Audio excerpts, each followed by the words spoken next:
no Jornal da Manhã a participação da nossa companheira jornalista Vera Magalhães. Vera, o presidente da República Jair Bolsonaro vai anunciar hoje para o grupo político dele se deixa ou não o PSL. É um bom momento para essa decisão, Vera Magalhães? Olá, Tiago, Kalina, Bruno, olá a todos que nos ouvem e nos assistem nesta terça-feira. Pois é, Tiago, você veja que o presidente resolveu fazer mesmo este movimento. É um movimento bastante arriscado e com consequências ainda incertas, né? Ele sai do PSL, que foi o partido que mais cresceu nas últimas eleições, tem a segunda maior bancada da Câmara, elegeu a segunda maior bancada, porque hoje já até ela superou a do PT, se não me engano. Tem um fundo partidário de mais de 150 milhões previsto para 2020 e também um fundo eleitoral bastante recheado para ajudar nas campanhas municipais do ano que vem. Bolsonaro resolveu enfrentar tudo isso, criar uma aliança a partir um novo partido a partir do zero, que vai se chamar Aliança pelo Brasil. Ele vai fazer um anúncio hoje oficialmente numa reunião com os seus deputados leais, os fiéis a ele, e tentar levar o maior número de parlamentares para essa empreitada. Quais são os riscos? Por que isso é uma implosão da base bolsonarista? Ele não tem nenhuma segurança, nenhuma garantia de que vai conseguir que a Justiça Eleitoral dê a ele e aos que forem com ele uma parcela do fundo partidário e do fundo eleitoral do PSL. Idem quanto a tempo de TV. Os nossos ouvintes, quem nos assiste, podem pensar, mas ele se elegeu em 2018 sem nenhuma dessas coisas. É verdade.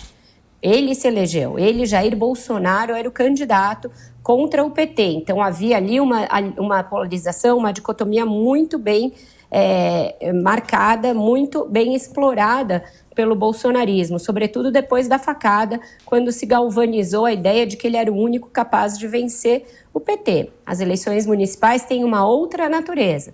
Elas são eleições que ocorrem muito no território, então você precisa de campanha na rua, de campanha com vereadores, você precisa de uma chapa de vereadores que dê sustentação ao seu candidato majoritário e você não tem Bolsonaro como candidato. Ainda que ele faça campanha para aliados nas principais capitais, ele não sendo candidato, este poder se perde. Além disso, o fato de ele já estar no governo o desgastou, ele não tem o mesmo apoio que tinha na eleição, já tem aí uma rejeição grande, como mostram as pesquisas. Então, seu peso não vai ser mais tão preponderante. Você deixar seus aliados que vão concorrer na eleição municipal à própria sorte, sem recursos, sem tempo de TV, faz com que você reduza a sua chance de eleger um grande arco de prefeitos. E por que isso seria importante para a reeleição em 2022?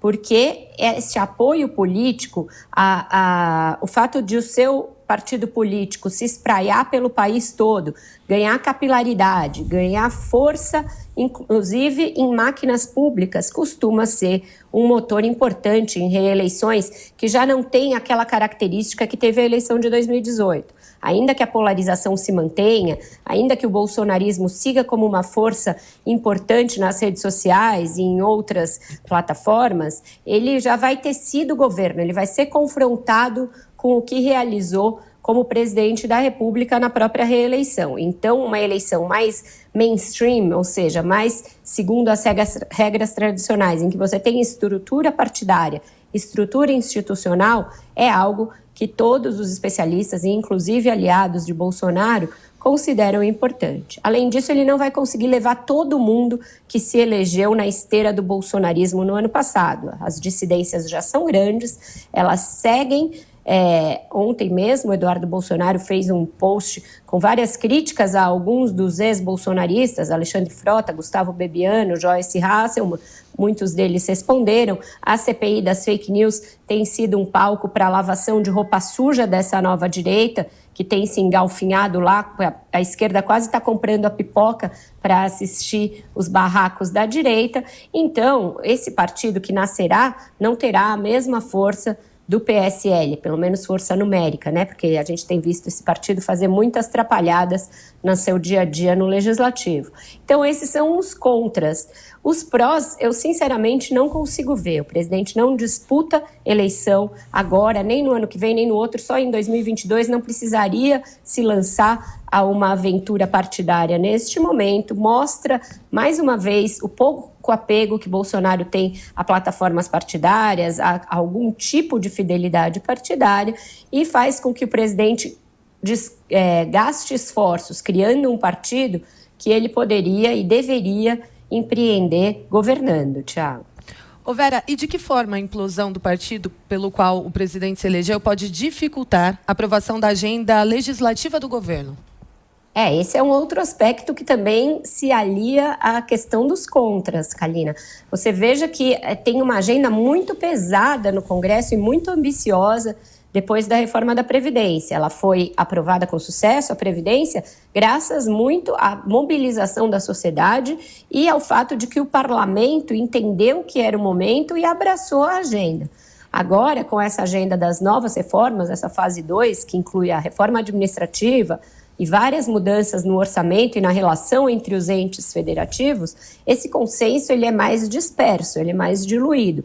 Tem muitas medidas, são mais de 80 dispositivos da Constituição que vão ser alterados pelas várias PECs enviadas pelo Paulo Guedes. Muitos deles ainda não foram sequer entendidos pelo conjunto do parlamento, muito menos pela sociedade.